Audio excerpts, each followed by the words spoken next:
우리가 오늘 본문의 말씀을 가지고 세 번째 맞이하는데 오늘 본문 마무리하게 될 것 같습니다. 일곱째 나팔을 부는 이 내용을 우리가 살피고 있는데요.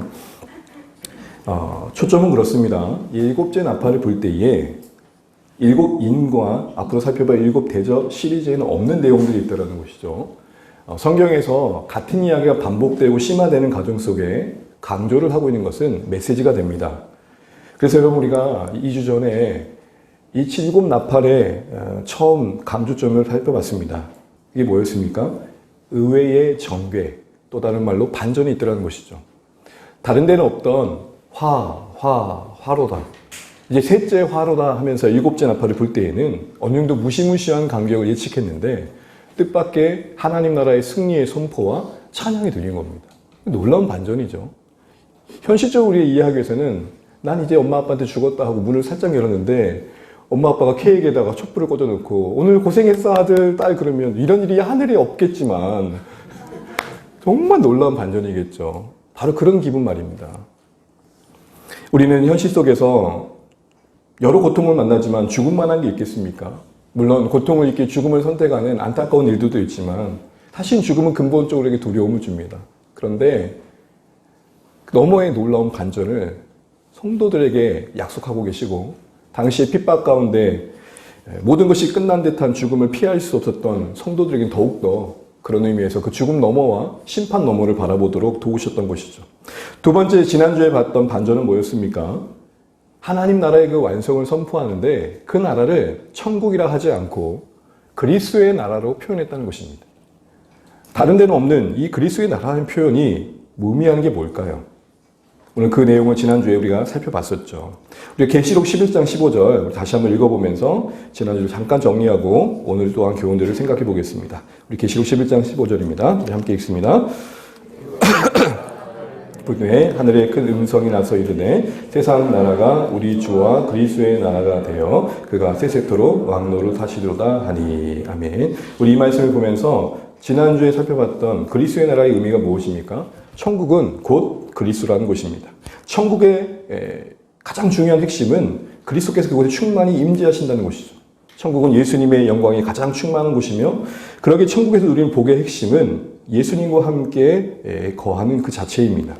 비록 우리가 이 땅에서는 예수님을 믿는다고 해도 사실은 믿음의 눈을 열어 봐야 된다는 측면에서 제한될 때가 많습니다. 희미하고 흐려져 마치 안 계시는 것처럼 여길 때가 더 많을 때가 사실 우리의 현실입니다. 그런데 그날에는 우리가 얼굴과 얼굴을 이렇게 마주하면서 서로를 확인하듯이 분명히 보게 될 것을 약속하고 계시는 겁니다. 우린 그곳에서 어찌할 수 없어 이 땅에서는 죄로 인해 수시로 하나님과의 연합을 누리지 못할 때가 많았지만 그곳에서는 온전한 사귐의 기쁨을 맛보게 된다는 것입니다. 그래서 이 땅에서 그 영광의 날을 깊이 인식하고 소망하는 신자들은 이런 찬양의 고백을 하는 거죠. 구주를 생각만 해도 이렇게 좋거든. 주 얼굴 배울 때에야 얼마나 좋으랴. 우리 찬송가 85장 1절의 가사입니다. 우리 같이 한번 읽어보면 좋겠습니다. 함께 읽죠. 시작. 구주를 생각만 해도 이렇게 좋거든. 주 얼굴 배울 때에야 얼마나 좋으랴. 지금 생각만 해도 좋은데 진짜 만나 뵙게 되면 얼마나 좋을까. 우리도 이 땅에서 살아가는 동안 그리운 분들 계시잖아요. 간혹 너무 보고 싶은 분들. 그런데 우연이라도 만나게 되면 여러분 어떠세요? 친데렐라가 되세요? 응? 잘 지냈지? 이 정도입니까? 야, 어머, 진짜 이렇게 만날 줄 내가 어떻게 알았니? 하면서 어떻게 하죠? 요즘 그런 만남이 전혀 없으신 듯한 표정입니다. 정말 반갑게 끌어안아주고 포옹해주고 약속을 잡죠. 우리에게 그런 의미에서 이 땅에서 주님을 기뻐하고 사랑하는 만큼 또 닮아가는 만큼 사무치게 그리운 만큼 가장 영광스러울 곳이 어디냐? 저 천국이라는 것을 말해주는 것입니다. 그래서 요한일서 3장에서도 주를 향하여 이 소망을 가진 자마다 라고 할 때 그 소망은 뭐였습니까? 그의 참모습을 볼 것을 말하죠. 그는 그 참 얼굴을 보는 그날의 소망을 가진 자들은 그 나라에 합당한 자로서 자신을 준비시킨다고 했습니다. 더하여서 그 복의 핵심이 예수님과 함께하는 곳이라면 주님을 모신 어느 곳이든 하나님 나라를 누릴 수 있는 것이 이 땅의 성도들에게 약속되는 것입니다.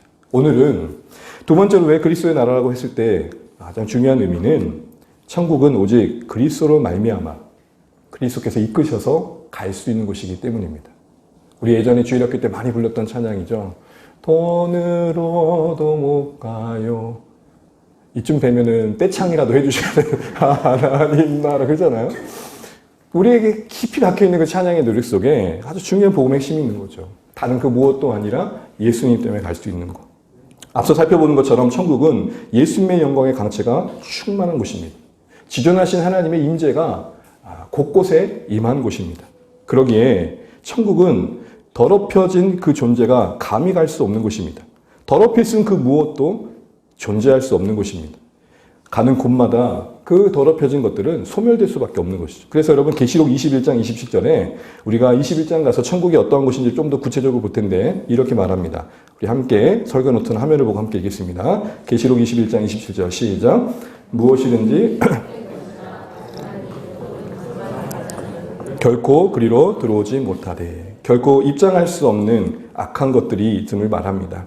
그래서 여러분 우리에게 이 사실들은 인간된 우리에게는 참 안타까운 절망이죠. 모든 인간은 스스로의 덕으로 천국에 이를 수 없기 때문입니다. 그 이유가 무엇인지 우리 너무 잘 압니다. 우리 로마서 3장 23절 잘 아시는 말씀 같이 한번 읽어보겠습니다. 함께 읽습니다. 모든 사람이 죄를 범하였음에 하나님의 영광이 이르지 못하더니. 이 하나님의 영광은 다양하게 해석될 수 있지만 오늘 우리가 나누는 맥락에서 본다면 바로 천국을 말하겠죠. 또한 죄의 삭은 사망이라는 굴레 아래서 우리는 계속해서 그 하나님의 영광에 참여할 수 없는 불행을 우리 스스로 떠안게 되는 것입니다. 죄인이라는 것도 안타깝지만 그 죄의 결과와 죄의 존재적인 그 모습들을 우리 스스로 해결할 수 없다는 것입니다. 그게 더 안타까운 것입니다. 이런 게 복음의 핵심 내용이기 때문에 우리는 사랑하는 이에게 이런 복음을 전하다 보면 불편한 대화를 나눌 때가 있습니다. 대부분의 많은 사람들이 이런저런 얘기를 하지만 가장 많은 얘기 중에 하나는 착하게 사는데 예수 믿지 않고 착하게 사는 사람들 어떻게 되냐는 것이죠. 여러분 이런 질문을 많이 받아보셨죠? 그런 질문을 받을 때 여러분 우리는 어떻게 대답해야 될까요? 보통 우리는 착하게 살아도 못 가라고 이야기합니다. 근데 여러분 그걸 가만히 보면 뭘 말하고자 하는 바는 알겠지만 조금 더 정확하게 표현할 필요가 있다는 것입니다. 여러분 착하게 살면 구원 받습니까? 못 받습니까? 어라 헷갈린다. 착하게 살면 구원 받습니까? 못 받습니까? 그러니까 이렇게 얘기하니까 싸운단 말입니다. 착하게 살면 구원 받을 수 있습니다. 한번 보여주시죠. 복음을 얘기해야 되는 목사가 지금 이상한 얘기를 하고 지금 치리할 생각하지 마시고요. 끝까지 들어주세요. 예수님께서 이런 말씀하셨습니다. 건강한 자들에게는 의원이 필요 없으나 병든 자에게는 의원이 필요하다면서 죄인된 세리된 인생들을 찾아가시는 그 이유를 말씀하시죠. 이때 말씀하신 맥락에서 건강한 자는 죄 없는 자를 말하는 것입니다. 정말로 스스로 죄 없이 착하게 사는 사람들은 의원된 예수님이 굳이 필요하지 않다는 것을 예수님도 미리 말씀하신 겁니다. 그러게 여러분 예수님을 믿지 않고도 진짜 착하게 살 수 있다면 구원이 가능한 것이죠. 근데 여러분 뭐가 문제입니까? 실제적으로 그 다음 페이지 보여주시면 아쉽게도 이 세상에 존재하는 모든 사람들은 그게 불가능하다는 것입니다. 이렇게 얘기를 해야 된다는 것입니다.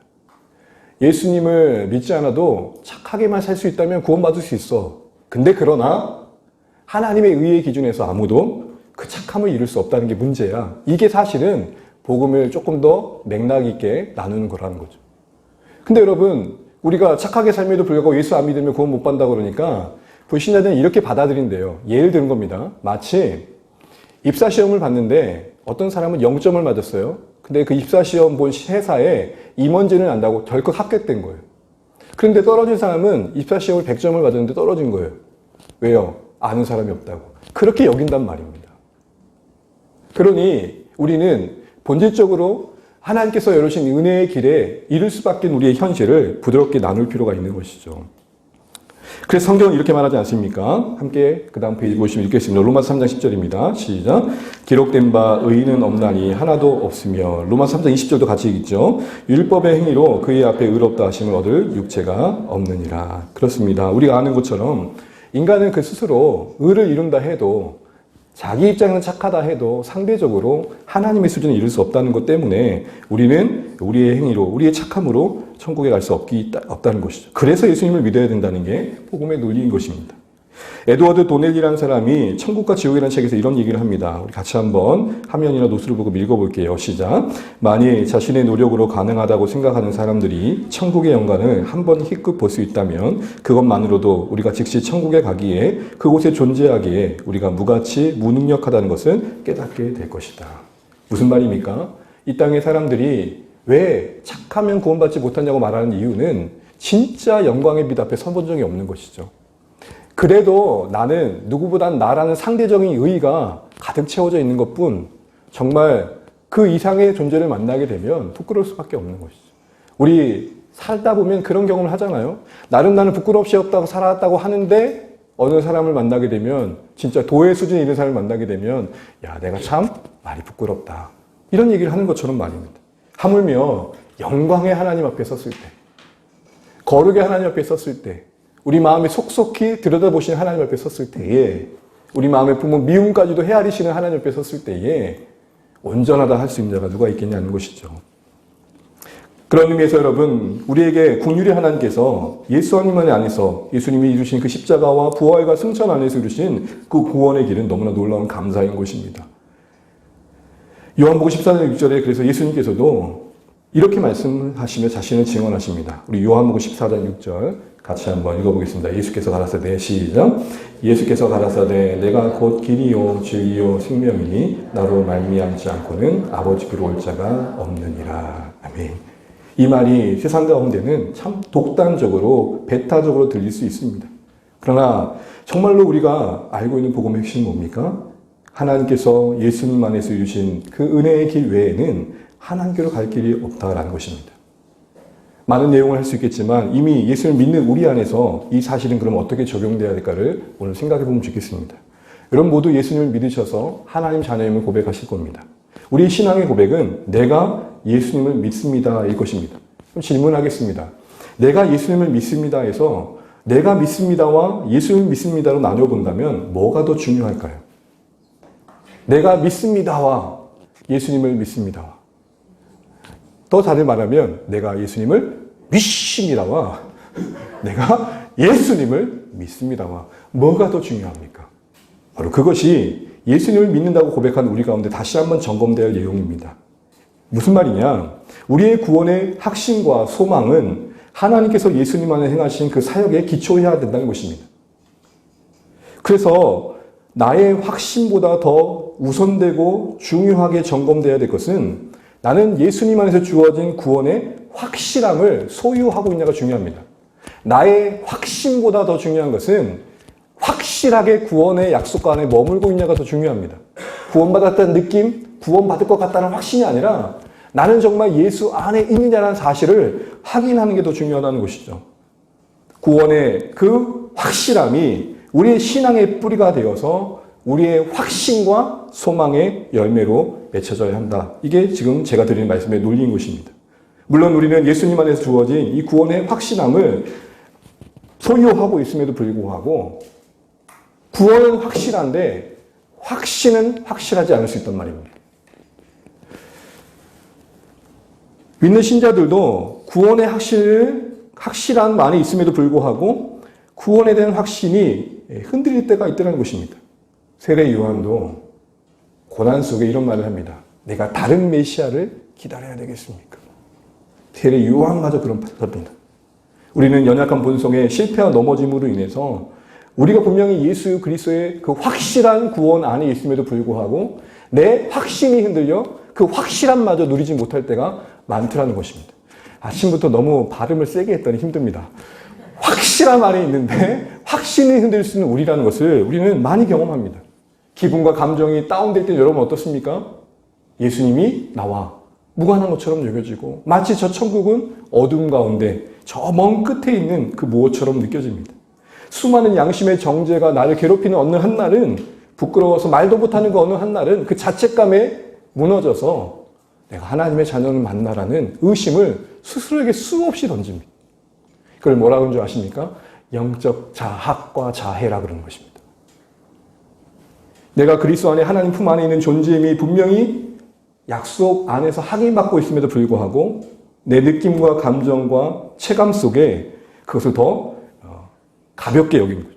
그것을 오히려 느낌을 크게 여기는 것이죠.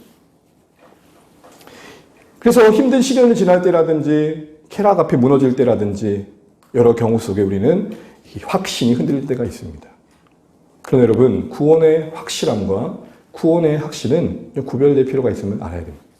이걸 위해서 우리는 마지막 때를 향해 걷고 있는 우리 신앙의 이 완성을 향한 여정의 현실을 잘 이해하셔야 됩니다. 우리는 분명 예수 그리스도의 보혈로 의롭게 된 자입니다. 아멘. 그러나 의롭게 된 자로서 이 자격에 합당한 자로 의로워져가는 과정을 밟고 있는 것입니다. 이 두 가지의 사실을 잘 이해하셔야 됩니다. 의롭지 못한 우리 모습에 흔들려 의롭게 됨마저 부정하시면 안 됩니다. 자녀들이 하도 혼나다 보니까 이런 눈물을 드는 거예요. 난 그래. 다리 밑에서 주워왔어.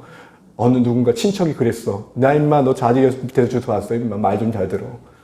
그게 맞는가 봐. 그리고 어느 날 가방을 싸고 이렇게 인사드리는 겁니다. 어머니, 아버지, 민폐를 끼쳐 죄송합니다. 제가 이제는 물러나 하나님 앞에 어머니, 아버지 부끄럽지 않게 살기 위해 혼자 한번 살아보도록 노력하겠습니다. 떠나버리는 거죠.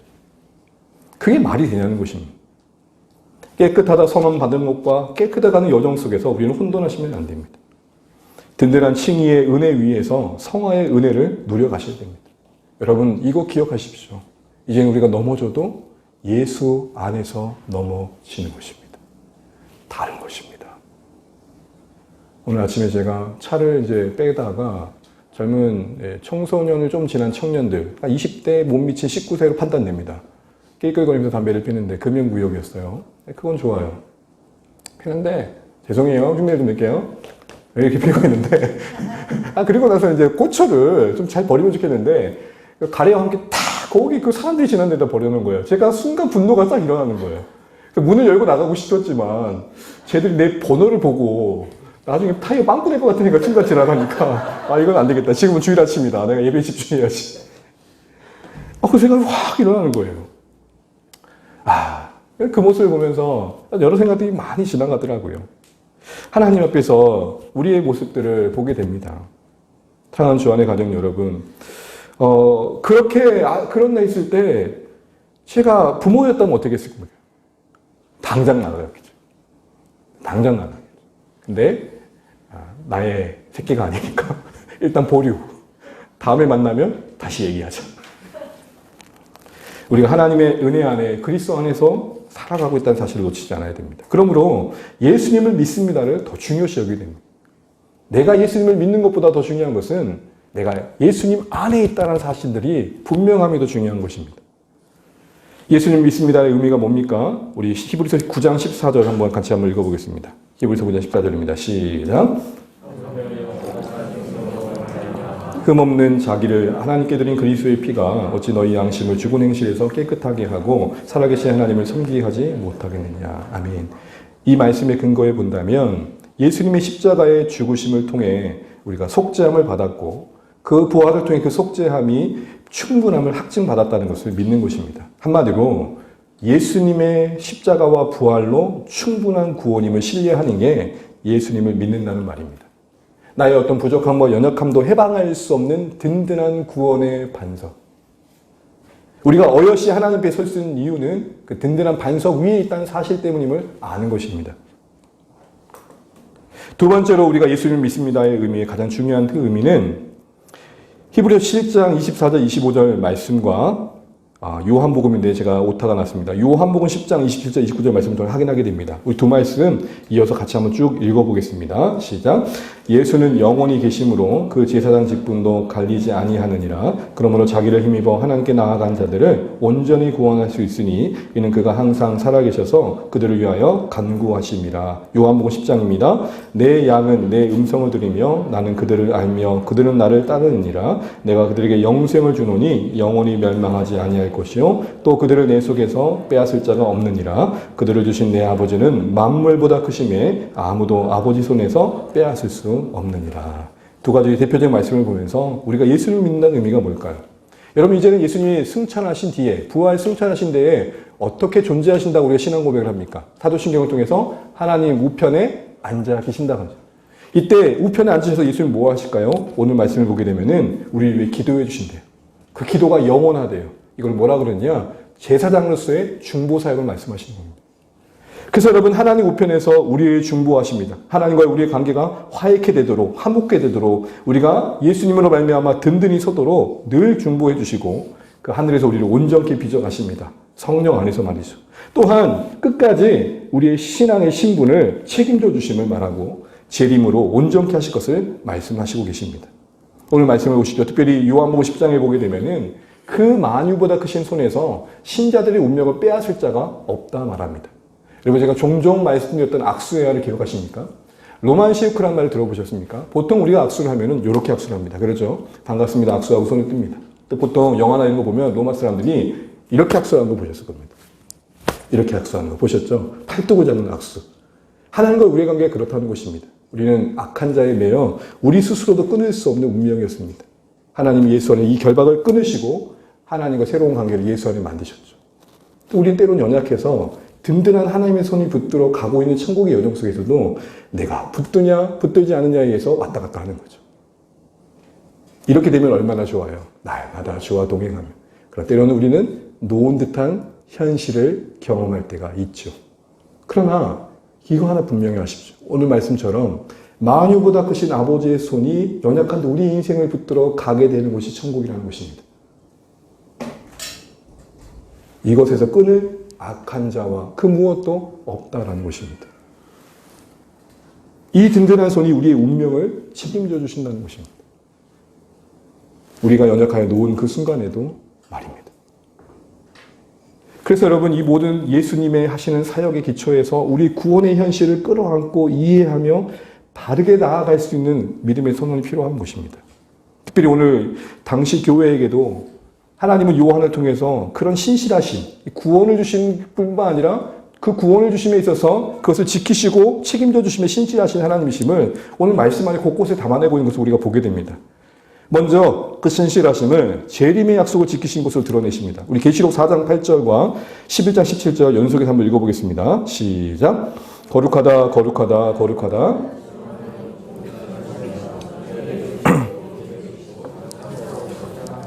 12장 17절입니다. 가로되 감사하옵나니 옛적에도 계셨고 시방도 계신 주 하나님 곧 전능하신 이여. 아멘.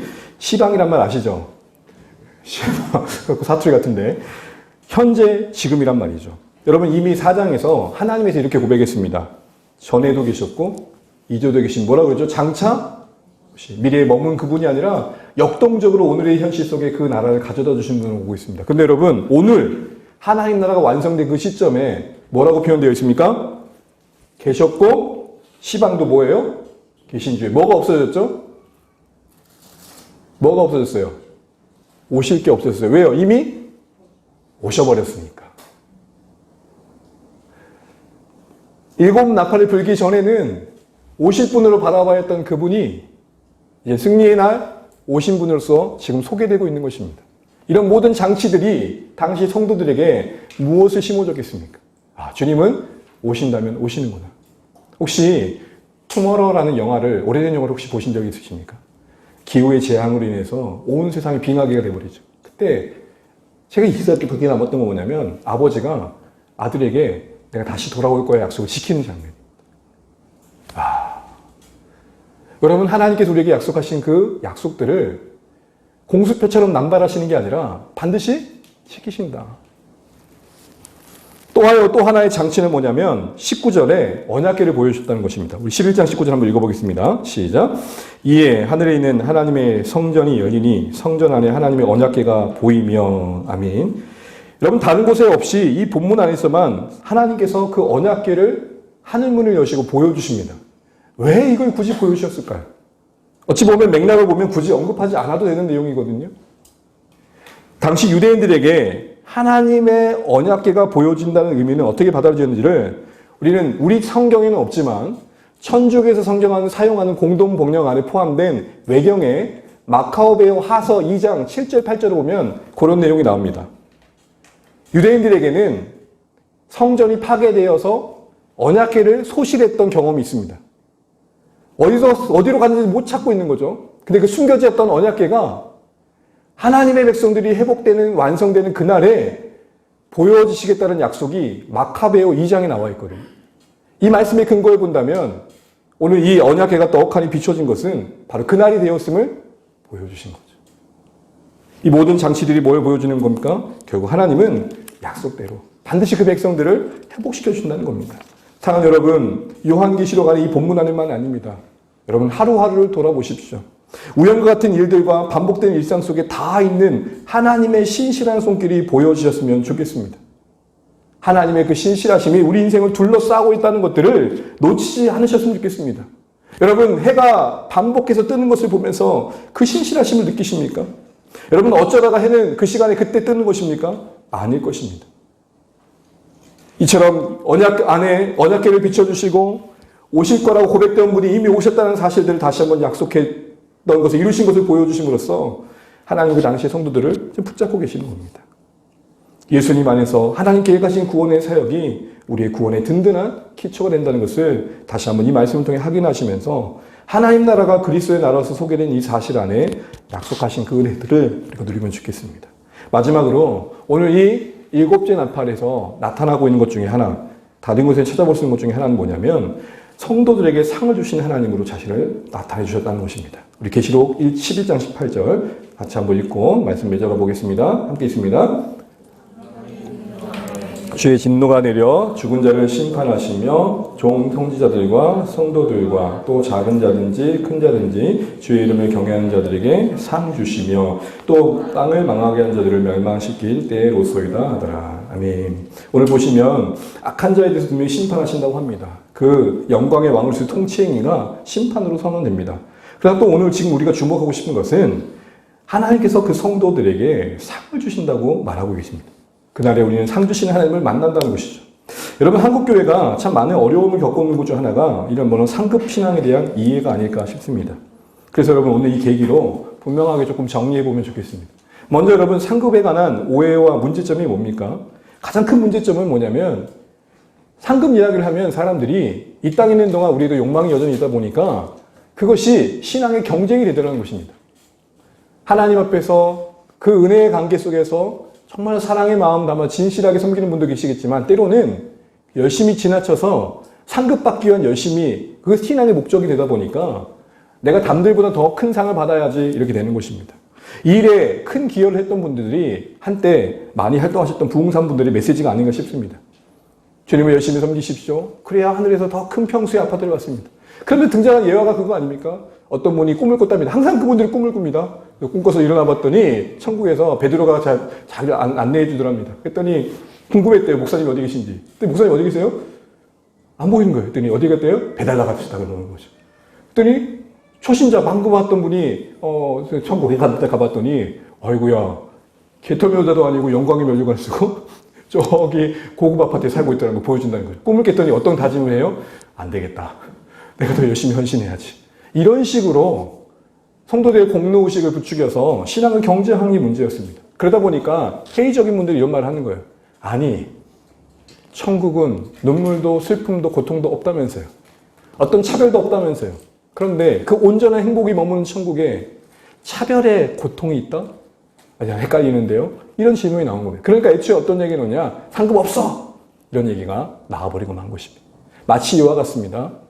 하도 재림의 신앙을 가지고 종말론자들이 시한부 종말론자들이 장난을 치니까 교회 안에서 종말에 대한 그 아름다운 영광의 날을 이야기하는 게 희미해진 거예요. 애초에 얘기를 안 해버리는 거예요. 문제될까 봐. 작용 반작용처럼 마땅히 말할 바들이 희석되어 버리는 것이죠. 그러나 여러분, 성경의 그것을 우리는 분명히 할 필요가 있습니다. 성경은 상에 대해서 두 가지의 큰 내용을 얘기하는데요. 디모데후서 4장 8절 한번 읽어보겠습니다. 시작. 이제후로 나를 위하여 의의 면류관이 예비되었으므로. 이때 의의 면류관은 뒤에 보면 주를 사모하는 모든 자에게 주어진다는 측면에서 구원과 영생을 의미하는 것입니다. 성경에서의 상의 대부분의 의미는 구원이며 영생입니다. 우리 모두가 받을 상입니다. 그런데 여기서 희비가 갈리는 게 그걸로만 멈추지 않고 또 하나의 상이 있다는 이야기입니다. 그래서 여러분 성경을 보시게 되면 이 구원에 더해져 각자 신자들에게 주어진 보상과 같은 하나님의 갚아주심이 있다는 이야기입니다. 우리 계시록 22장 12절입니다. 같이 한번 읽어볼까요? 시작. 보라, 내가 속히 오리니 내가 줄 상이 내게 있어 각 사람에게 그가 행한 대로 갚아주리라. 하나님께서 우리의 행한 대로 갚아주신다고 말합니다. 우리 각자가 하나님 앞에서 갚음받을 무엇이 있다는 것이죠. 계시록 5장 4장 6절을 46절 한번 더 읽어볼까? 이거 되게 오타 났네요. 마태복음입니다. 마태복음 죄송해요. 마태복음 5장 46절 같이 한번 읽어보겠습니다. 시작. 너희가 너희를 사랑한 자를 사랑하면 무슨 상이 있으려? 이게 무슨 말이에요? 너 그렇게 살면 상 없어. 이런 말 아닙니까? 5장 12절 마태복음 5장 12절 같이 한번 읽습니다. 기뻐하고 즐거워하라. 하늘에서 너희 상이 뭐함이라? 큽니다. 아니 상을 받는다 정도가 아니라 뭐래요? 큰 상이 있대요. 큰 상이 있다면 무슨 말도 있다는 거예요? 참. 여러분 이거 어떻게 와닿으세요? 그럴 거면 천국이 아니야. 봐요. 우리 은율이도 그 천국 아니라고 외치고 있잖아요. 이런 큼과 작음은 이 땅에 있는 동안에 우리의 이해 속에서는 차이가 아니라 뭘로 와닿죠? 차별로 와닿아요. 천국에 어울리지 않는 내용이라는 것이죠. 그런데 여러분 한 걸음 더 나아가서 그 상이 뭐냐는 생각들을 좀 해볼 필요가 있다는 것입니다. 여기서 좀 분명한 이해를 할 필요가 있습니다. 그 상은 어떤 상일까요? 분명 성경은 여러 곳에서 상에 대한 여러 표현을 하지만 직접적으로 명확하게 가리키는 건 없습니다. 그러나 그 상급의 내용적인 성격과 특징은 추정할 수 있는 말씀들이 있습니다. 골로새서 3장 1절입니다. 같이 한번 읽어보겠습니다. 그러므로 너희가 그리스도와 함께 다시 살리심을 받았으면 위의 것을 찾으라. 거기는 그리스도께서 하나님 우편에 앉아 계시니라. 위의 것을 동그라미 쳐보십시오. 이 땅에서 구원받은 신자들에게 위의 것, 영광의 것, 세상 것들이 아닌 하나님 나라에서 가치 있는 것들을 구하라고 하십니다. 이 땅에서 그렇게 구하라고 하셨는데 하늘에서 정작 세상 것을 주시겠냐는 것입니다. 다시 말해 세상의 관점에서 이 상을 이해하면 안 된다는 것이죠. 대부분 이 상급 신앙을 부정적으로 보는 이유는 그 상을 이렇게 이해하기 때문입니다. 신분적, 물질적, 어떤 직위적인 차별로 하늘에서도 그렇게 될 거라 생각한다는 거죠. 하나님은 절대 그렇게 말씀하신 적이 없습니다. 단순히 성경을 왜곡한 가르침에 근거한 우리의 잘못된 이해일 뿐인 것입니다. 한 가지 그럼 더 분명하게 생각할 거 있는데요. 그럼 천국에서 정말 상급이 있다면 가장 큰 상급이 뭐냐는 거죠. 성경은 이것은 분명히 이야기합니다. 창세기 15장 2절입니다. 같이 읽습니다.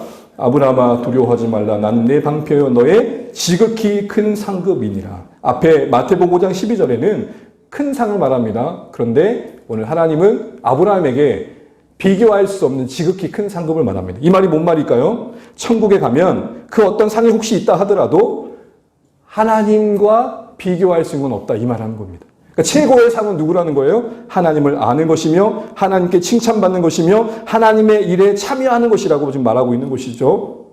그래서 어거스틴이 이렇게 얘기했습니다. 한번 읽어볼게요. 천국은 시작. 천국은 하나님을 너무나 사랑하는 성도들이 자기를 잊은 만큼 아름다운 것이다. 너무 아름다운 하나님을 뵙기 때문에 자신 안에 상급으로 주어진 그 무엇도 눈에 띄지 않을 정도라는 것이죠. 쉽게 이야기해 보겠습니다. 아이들이 어린이집에 다닐 때 보면 가만 보면 애들이 자기들끼리도 경쟁을 해요. 좋은 장난감을 확보하려고. 신나게 놀이하면서 막 싸우다가 이제 보통 그때는 언제예요? 정기 교육 시간이 아니라 부모님이 아이를 데려오는 것을 기다리는 때죠. 놀리고 있는 거죠. 근데 갑자기 엄마 아빠가 왔어요. 근데 한참 싸우고 있던 장난감을 그 아이들은 어떻게 하죠?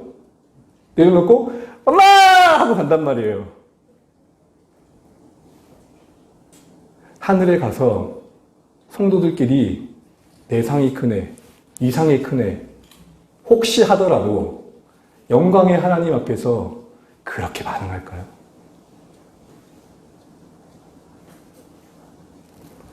우리는 이것을 영생의 정의 속에서 분명히 확인하게 됩니다. 요한복음 17장 3절입니다. 시작. 영생은 곧 유일하신 참 하나님과 그 보내신 자 예수 그리스도를 아는 것이다.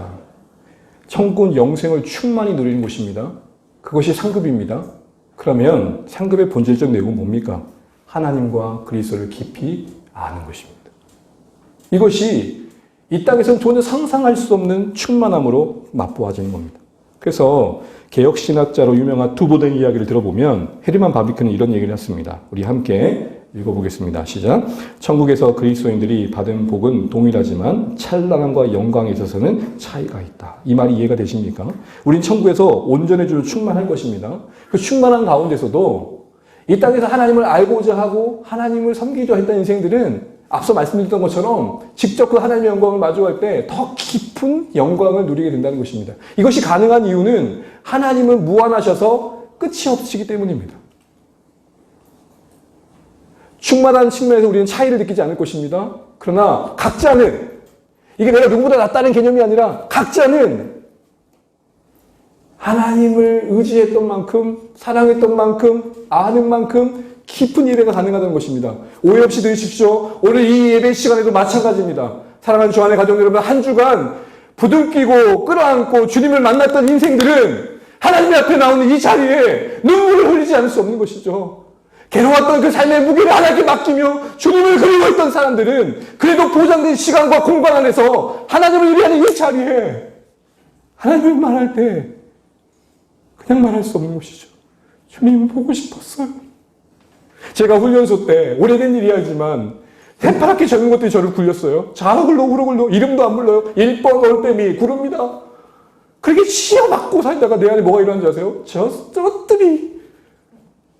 그러고선 제가 억눌렀던 게 뭔지 아세요? 주님은 십자가에 못 박히셨는데. 그런 심한 영적 갈등을 하고 첫 군대에서 예배를 드리는데 와, 다 18번 시커먼 남자들밖에 없었어요. 심지어는 피아노 반주자도 남성이었어요.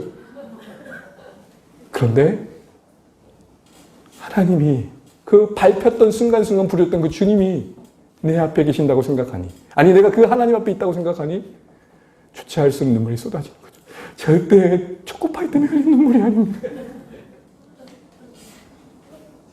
이 땅에서도 그러한데 정말 영광의 하나님 마주하는 그때에 이 땅에서 주님을 위해 신실하게 살았던 사람들은 얼마나 그 품이 더 따뜻합니까?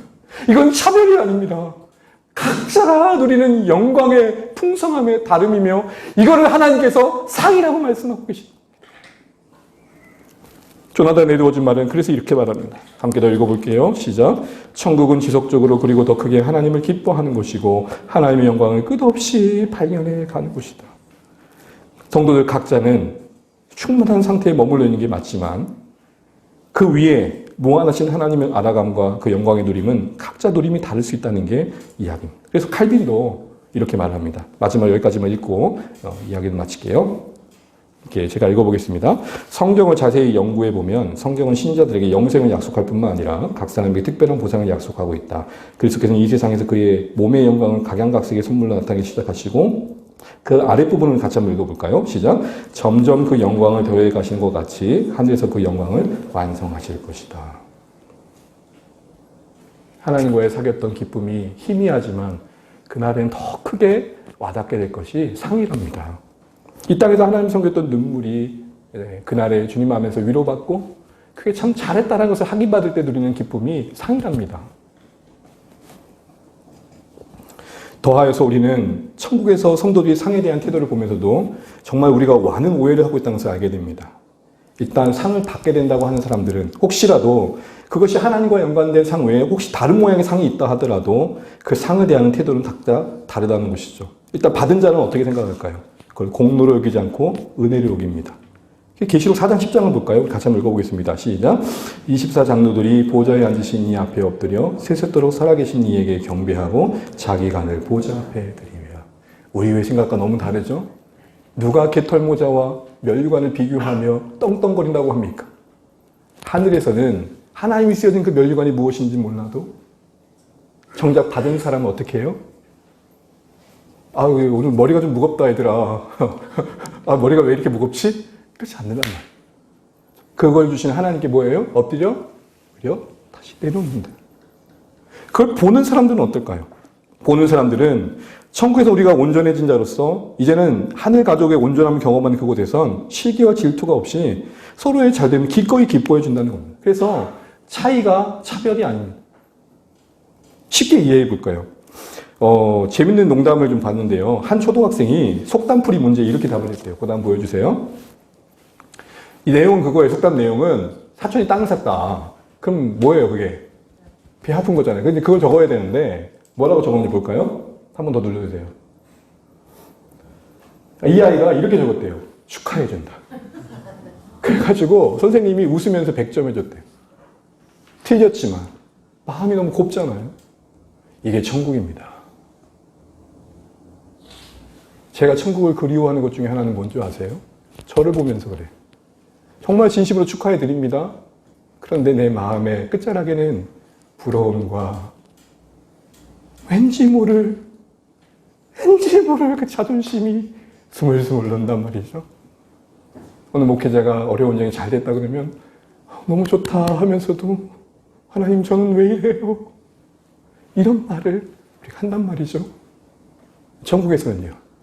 죄를 거두어 주신 온전케 된 그곳에선 우리는 스바시! 이렇게 할 거란 말입니다. 너무 축하해요. 그 다음 보여주실까요? 우리가 가족끼리 모이면 어떻게 해주시죠?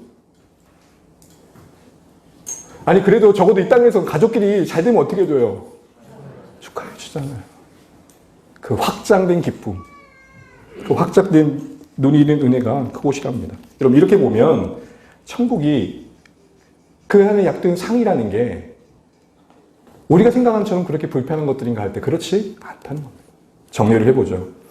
이 땅의 관점에서 신분적, 물질적 타등을 의미하지 않습니다. 말씀드린 것처럼 초가집 고급 아파트, 개털모자 별리건 여러분 이거 굴합니다. 세상의 관점에서 상급을 이해하다 보니 나올 수밖에 없는 목회적인 오용입니다. 또한 구원에 대하여 보상을 약속된 상급의 최고의 가치는 하나님이십니다. 하나님의 칭찬과 격려, 그 일에 참여함의 기쁨, 무한한 하나님의 영광에 참여함의 깊어짐입니다. 또한 완성될 천국에서 변화된 우리는 지금 이 땅에서 갖는 이해로 상급을 대하지는 않을 것이랍니다. 받는 자나 그걸 바라보는 자나. 그런 의미에서 여러분 우리는 상급을 사모하시면 좋겠습니다. 특별히 오늘 말씀을 보시면 위로가 됩니다. 우리 계시록 11장 18절 다시 한번 읽고 말씀입니다. 종 선지자들과 성도들과 또 작은 자든지 큰 자든지 주의 일 경외하는 자들에게 상 주시며. 왜 이 상을 당시 성도들에게 보여주셨을까요? 주목할 것은 상 주신다는 건 보여준 게 아니라 종이든지 선지자든지 성도들인지 그걸로 해도 되는데 또라는 말과 함께 첨언해서 크든지 작든지 이 말은 뭘까요? 큰 선지자든지 작은 선지자든지 큰 종이든지 작은 종이든지 큰 목회자든지 작은 목회자든지 이 말도 참 웃기지만 정말로 이 땅에서 명예롭게 사는 자들인지 평범하게 사는 자들인지 어느 누구나 공통적으로 하나님이 앞에서는 그 천국이 상이 되는 이유는 언제라는 거예요? 이 땅에서 하나님을 경외함으로 살아갔던 삶을 산 자들이라는 것이죠. 여기서 무엇을 얼마만큼 이루었는가로 더 큰 상을 받는 게 아니란 말입니다. 우리는 여기서 저분의 신앙을 추앙할 수 있어요. 이야 대단하다. 그런데 하나님 중심을 보시사 그 안에 주님을 경외함이 있었는지를 보신다 이 말입니다. 이렇게 보면 괜찮은 게임입니다. 대단해지려는 노력도 해볼 필요가 있겠지만 지금 작게 여겨지는 우리의 삶의 그 평범한 한 자락에 위대하신 하나님을 초청하실 수 있기를 주의 이름으로 축원합니다. 상은 경쟁을 부추기기 위한 말씀이 아니라 우리 신앙의 각자의 다른 박질을 잘 하다로 하나님 앞에 섰을 때 부끄럽지 않도록 말씀하신 은혜의 약속입니다. 우리 모두 이 상을 바라보시면 좋겠습니다. 바울이 누리는 영광과 제가 누리는 영광은 감이 다를 것입니다. 그러나 그것이 제가 그 나라에 갔을 때에 차별로 와닿지 않을 것입니다. 나도 저렇게 살아야 되는데 아쉬움과 후회 함께 그것은 기꺼운 기쁨과 그래도 이렇게 은혜 안에 부족했지만 하나님의 은혜 안에 이곳에 있다는 것에 감사로 그 안에서 더 자라가기를 결단하게 될 것입니다. 이런 상에 대한 건강한 이해 속에서 상급 신앙을 가지시는 우리 모두 되시기를 바랍니다. 하나님의 상을 바라보십시오. 분명히 비교할 수 없는 큰 기쁨과 감사와 은혜의 누림이 있으실 겁니다. 말씀을 맺습니다. 이제 오늘 7째 나팔의 내용을 모두 마칩니다. 긴 시간 달려왔는데 다른 시리즈에는 없는 강조의 내용 속에 주신 메시지를 붙드십시오. 천국에 대하여, 구원에 대하여, 상급에 대하여, 우리 신앙의 여정에 대하여 주시는 말씀을 따라 바르게 분별하며 매일매일의 삶을 넉넉히 감당할 수 있는 우리 모두 되시기를 주의 이름으로 축복합니다.